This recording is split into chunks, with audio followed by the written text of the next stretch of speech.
I'm Lisa Ann McCall, physical therapist, posture princess, lover of movement.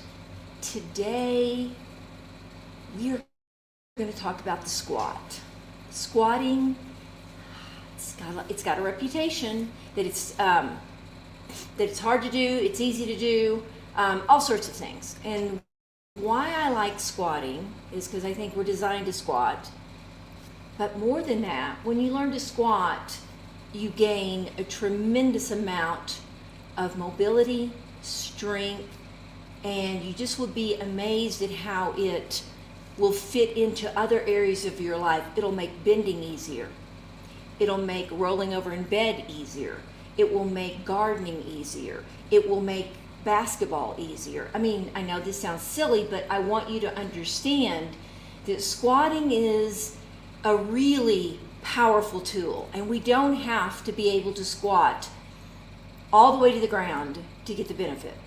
Now, in my world, the quality of your movement is key, it's paramount. And I'm going to show you how many people squat that I don't think it's a really true squat. It's a westernized squat. I don't know, it's not that bad, it's not that good, that's not the point. The point is it anatomically helping your body to move better? Because when you do it with skill and you modify it, you're going to get a lot more out of it than if you just get your butt to the ground with your heels on the ground. So I care more about how you do something so that you get the most from it. So it's not how deep of a squat you can do, it's the quality of your squat. So I'm going to show you some of the tools that I use to make squatting really nice. I'm bringing your squat up from the ground so that you can sit and do things in a pretty comfortable position, and then your hips open, your hips in back get stronger, and all sorts of good things occur. All right, so let's go to it. I have a few props today, so I want to explain them. So I have tripod chairs here. I'm a big fan of tripod chairs. This one's from Africa, and the likelihood of you finding one and being okay with sitting this low may not be your thing. It's not important. It's leather, it's nice, it's comfortable, but there are other ones out there that work just fine and maybe even more adaptable for you in your life. So when do you use a tripod chair? Whenever you're sitting, if you want. You can sit and watch TV. It's not that you have to stay there forever in it. You can sit and work, on your laptop, squatting in one of these. You can do it when you're out. I know people play pickleball. You could take this and you're sitting in this position between your pickleball rounds and just getting more balance. You'll have ability to play with greater balance because your hips are more in line with your spine. Okay, so I'm going to also show you how to do it, if you want to join, without having a tripod chair right now. If you could either do an end of a couch like this or of a chaise lounge, or what I'm using this is a table, a small end table, and I'm going to show you how to do it with that. The difference, now really go with me on this because this is going to kind of confuse people.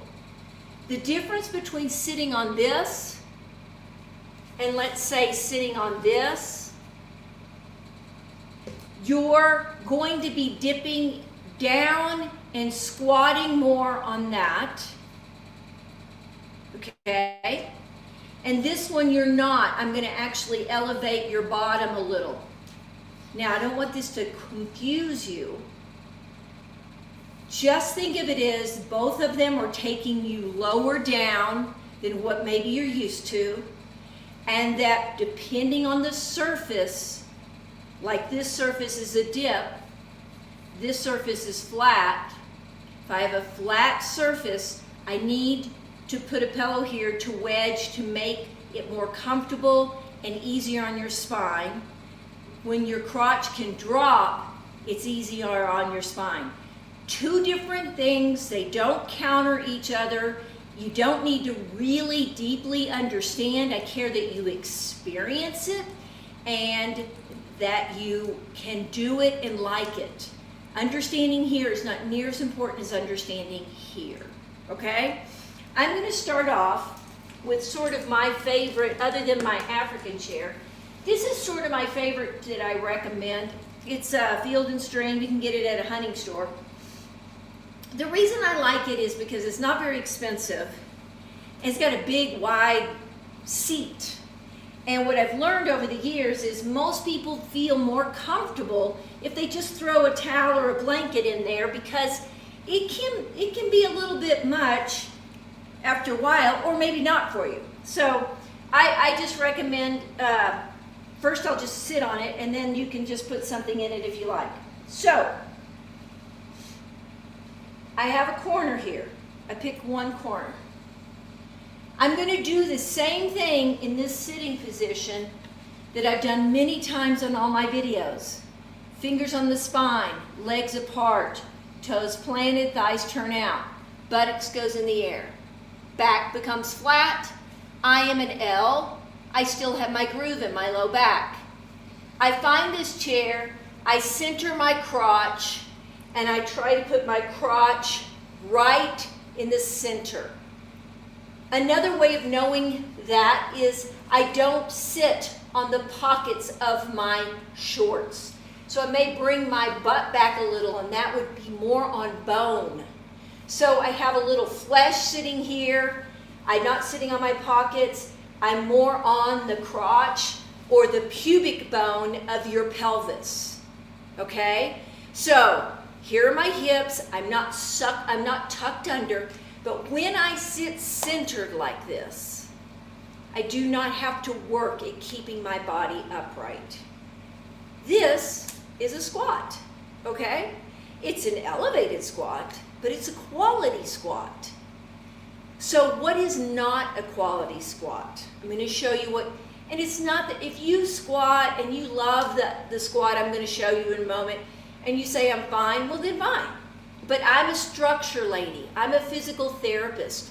I care that the alignment is really sweet, because I know if your alignment is good, then the right muscles are being used, and you better balance you'll have, and the better proprioception you'll have, which means your body, where your body is in space, the more relaxed you will be, the right muscle groups you will use. So I come from a perspective of the quality of the movement really matters for joint pain, joint healing, yada, yada, yada, as you know. Okay, that was a little spill there. Okay, so here we go. What is a not so quality squat? When people go down, they lose their groove in their back, the arch. I'm going to step back a little. I'm going to learn this way. And what happens, even if I got my heels on the ground, the weight of my body is more in my neck. Now, a quality squat, I can't quite get my heels down, but my spine stays straight. And if I got really good at this, my pelvis would drop even more between my legs, and I would have a broad back. And what you would notice is that this part in here becomes in a way more open. You feel it.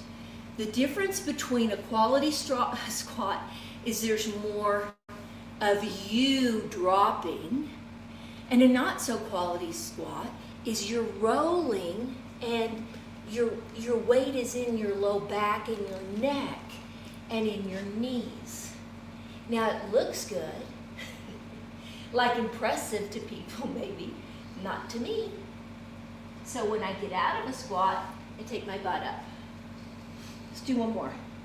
Higher chair. So say you're tall or you're real limited in your hips. You can put something in there to make it a little more comfy. Straddle. Fingers on your spine. Bottoms up, thighs turn out. Squat down on the crotch of your pants. So my butt is back here, meaning I kind of pull my butt up. It's not tucked under. okay? So that's a nice squat. This to you may feel very, very demanding, and maybe it won't. This is a smaller surface area, but taller. You know, everybody's different, everybody's height and everything. Now, one more thing I want to show you is how can you do it right now, sort of, kind of do it. You know, you're in your house, you don't have one of these. Get a table that's low. Whoops. Get a pillow. And why do I have a pillow? Because the back of this pillow is going to elevate my butt a little back here and will take some stress off my spine. Let me show you, and you'll get it a little more. Remember, it's a flat surface, so I treat it different than a surface that drops. Fingers on my spine, thighs turn out, butt goes up.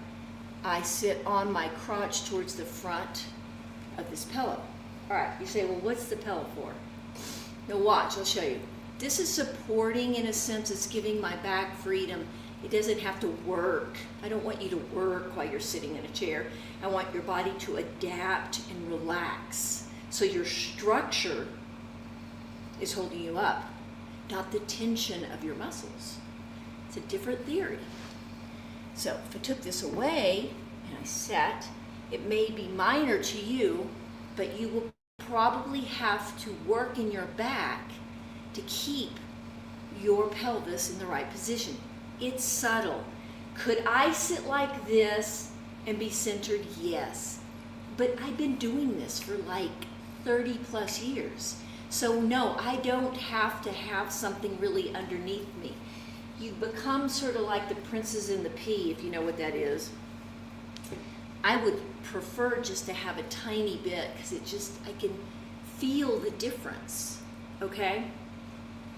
You become extremely sensitive in a way that is to your benefit when you do this work over and over again. It's so amazing how the awareness of your body starts to wake up.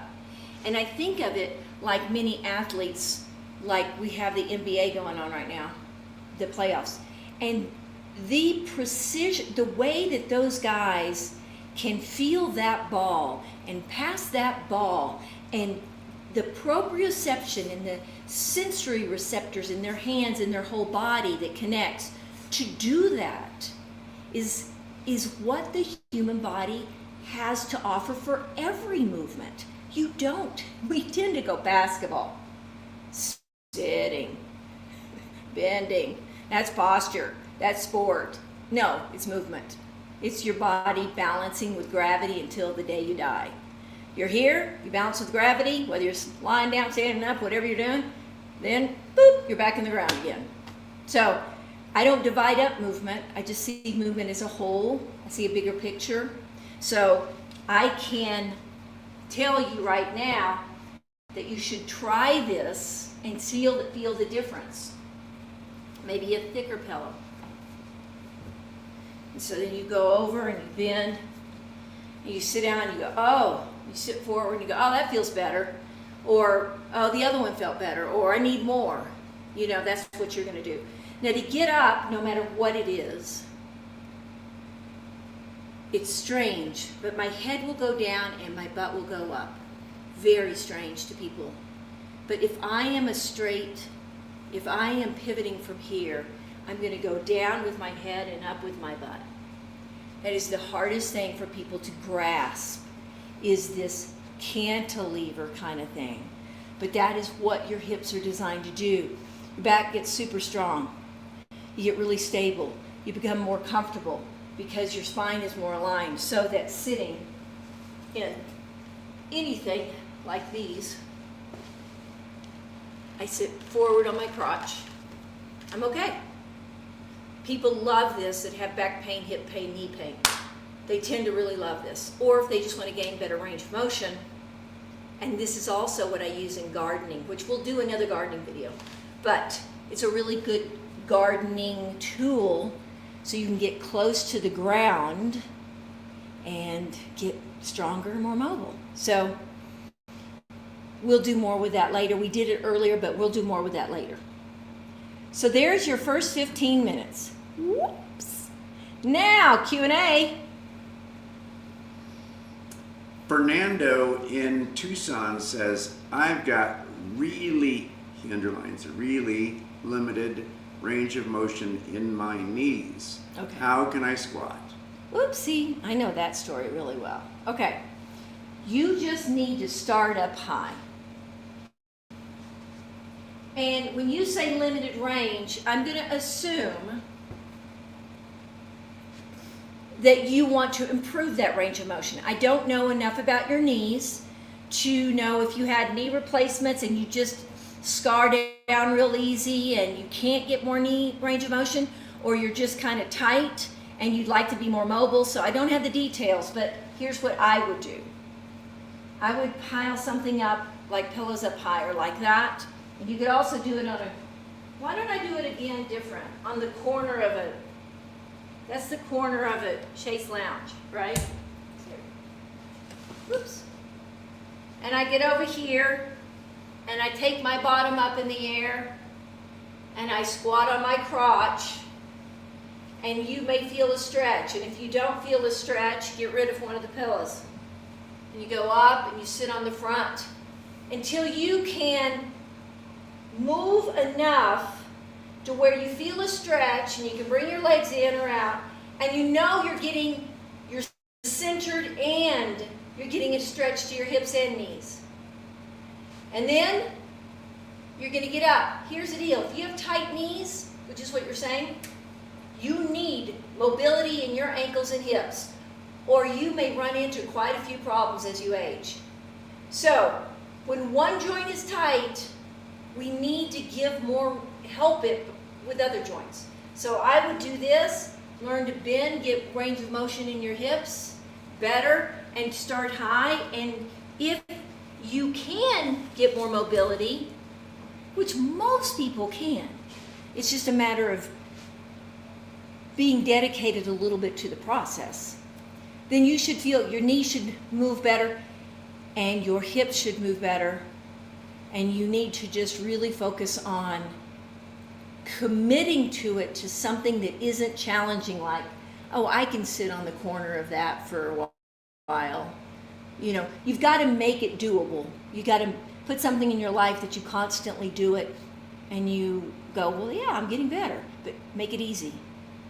Pick something that's very doable. Thank you. Cinders in Portland says, is my crotch my hips? Okay. Your crotch is part of your hips. So, should have brought some shorts in here. So let's do it this way. So I have on jean shorts. You see these jeans. And you know there's a seam. There's a seam right there. See that? Okay, you got the seam in the shorts. Everybody knows that. You got the zipper, you got the seam that goes up the middle, you got the pockets. Take the seam of your pants, where they go from leg to leg and they go from front to back, okay? That right there is your crotch. And that is also where your pubic bone is. So here is your hip. One bone, the other bone, and where they meet is in the crotch and back here with the spine. So we got a bone and a bone, and we bring them together, and we got two bones together, which is the pubic area, crotch, and then we got these bones come together where the spine comes down, and you got your tailbone and your sacrum. And that's what that is, where my hand is. So bone, bone, come together here and down there. So that's your pelvis. Yes. Yes, it is. It's where they come together. Quentin in Dallas asks, with my stiffness, I look more like a C than an L. That's all right. Can I still squat? Yeah. Here's the deal. Nobody's going to be, most people are going to have a struggle with this at first. Or you'd be doing it, right? Whatever. So you're going to be more of a C. Let's say you get one of these. Dummies. It's a little low, but it's got a good seat. And it's cheap. Okay. So, Quentin, put a pillow in there. Bend. And let's say you sit down and you're kind of like that. All right? Then what you do is you really work on stretching up periodically. And you'll feel your upper back work, or maybe your low back. It could be anywhere along your back. You'll feel it work, and you'll feel it stretch here. And you stay here, maybe you can watch a little TV, you can do a little bit of computer work. But let's say you stay here for 3 or 4 minutes. Then you get up, and you go your way. You come back, you really work on getting over as much as you can, and with a straight spine, you sit, you stretch your neck up, you do the same thing, repeat, rinse. You will get better. You will change, but you will be limited in the beginning, probably. Most everyone is, I was. It took a long time for me to get something like that to work. But I just kept feeling better, and I kept relaxing, so the process was, everything's a process. So the process I enjoyed feeling better, I enjoyed getting stronger, I enjoyed the process. It's never ending. I can't squat to the ground with my heels on the ground and stay there for long periods of time like people in Central America or in Africa can do, that live and go to the bathroom in the ground. I can't hold that and do that, but who cares? I can always get better, and I enjoy it, and my life doesn't demand it, but the more movement I have in my hips in a quality way, it's key. The better my life gets in movement world. Yeah. Reggie in Phoenix says, I am really stiff, and I worry about once I get down, I can't get up. Yeah, that's what a lot of people do. Okay. Then you start high. So, and you make sure there's stuff around you that helps you get out. I'm going to do this. I'm going to do this. So let's say you've got a chair. You've got a chair close by, okay? Or do this with a chair close by, okay? So you try to do this, and you bend over, like I tell you, and then you think, I'm not going to be able to get out of this.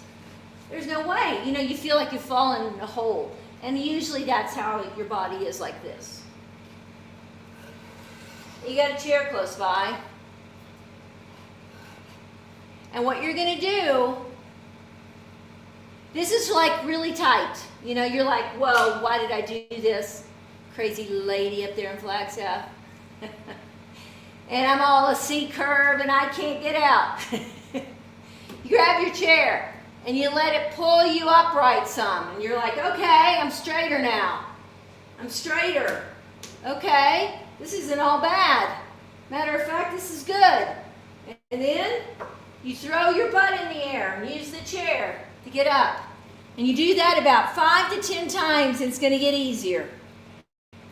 Every single time you do it, you learn, oh, if I throw my butt up, it's easier than crawling, trying to pull. I'm not going to pull myself out of this. I'm going to throw my butt in the air. Okay? Boom, boom, bottoms up. So that's a little way of being okay, knowing you can pull yourself out of that. This is a related question from Bill here in Flagstaff. I'm stiff too. Can I start out in a regular sized chair? Yeah, why not? Why not do that? Good idea. So let's do it. Let's make a tripod. Let's start the squat up here. So I'm going to put this there. Now, if you'll notice, I'm taking the corner of a chair to act like one of these tripods. And you could have another chair here, or a table, or a desk. Okay? So play like there's something here. You go over, you sit on the corner. And you go, okay, I can do this. And you got the pillow back there. And you just practice that. And then maybe in time, you have a coffee table. Well, a high coffee table or ottoman. And you bend and you have something in front of you. You sit on that. So I went from that to that. But I'm making the corner here. But remember something. You're not pulling yourself out of the chair, if possible. You're hinging and you're throwing your butt up. I want you to get that, if nothing else, today. It's momentum. Boom. It's not pulling yourself out. So yes, start with a chair, then a low table, and see how it goes. It's good. I like it. Dennis in Page says, I don't get the difference between a flat seat and a curved one. Yeah, I know. That's really complicated a little bit.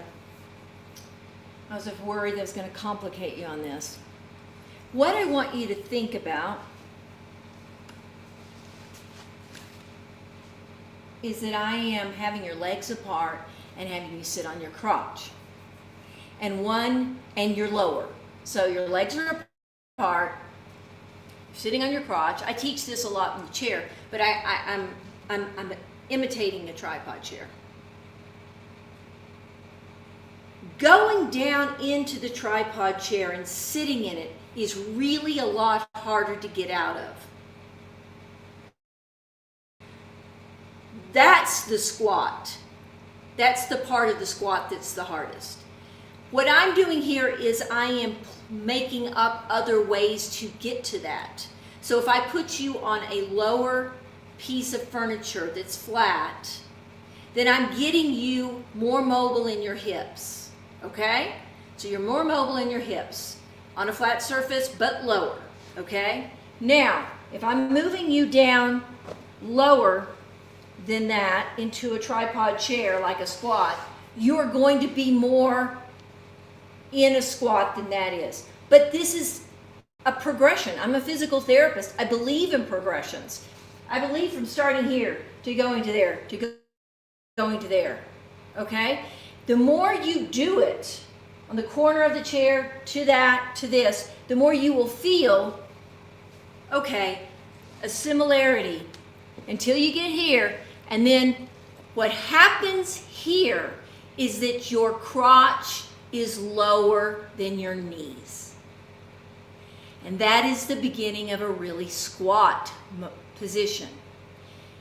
But not many people can do this well. So why don't we start chair, table, then here? This is more realistic to us. But dropping your crotch lower than your knees is challenging for most Westerners. So if you will think about feeling it more than understanding it here, and then get back to me and see what you think. But that's really the difference. And I'm just a progression person. I don't want to throw people in a chair like this if they can't do it. I'd rather go boom, boom, boom. That's kind of how I see it.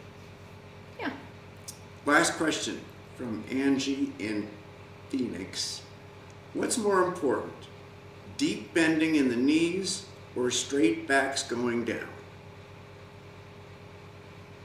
I don't think it's an either or, but I would say they're kissing cousins. You got to keep your back straight, or the pelvis goes into a different position. So here's the deal. If my spine is straight and my knees are not bent very much, most people won't go very far. See that? I can go really a lot further than most people. Most people can't go far keeping their spine straight and their knees straight or straighter. So, keeping the spine straight is critical. So put my hands on my back, I have my small arch, I bend forward. Well, I can't go very far, so why don't I put a little more space between my feet? Why don't I bend my knees a little? Then my bottom goes up a little higher because that loosens up, that gives me a little more range right here in my hamstrings. If I keep my legs straight, that's fine, but you're not going to go maybe as far. So they work together. I would say spine straight is more important, but the bending of the knees is going to make it a lot easier, especially early on. And then later on, bending of the knees, and that's way later on, isn't quite as a big deal. You just find you're happy. You'll find in your own body. You don't really need to understand this in your head. You need to understand your own anatomy. You really do. You could be tall, you could be short, you could be tight, you could be loose, you could be in pain, not in pain. But you got to get there and put your hands on your back, keep that arch, straighten that spine, be as much of an L as you can. Sit on your crotch, get up, get down, get up, get down, get up, get down, and over and over and over and over. And you're just going to feel better. It's just the way it is. Okay, so that's my scoop on squatting. So go to my website, and you can get on my newsletter if you want. McCall Method. Go to the first page, go to the bottom. It tells you how to get a newsletter. Newsletters have a link on them oftentimes for my free Zoom class. So I just had one yesterday. I'm going to have one or two next month. I only send out 1 or 2 newsletters a month, so don't sweat it. Please like, please share, please come back, please email me and tell me what you think. McCallmethod.com. Thank you.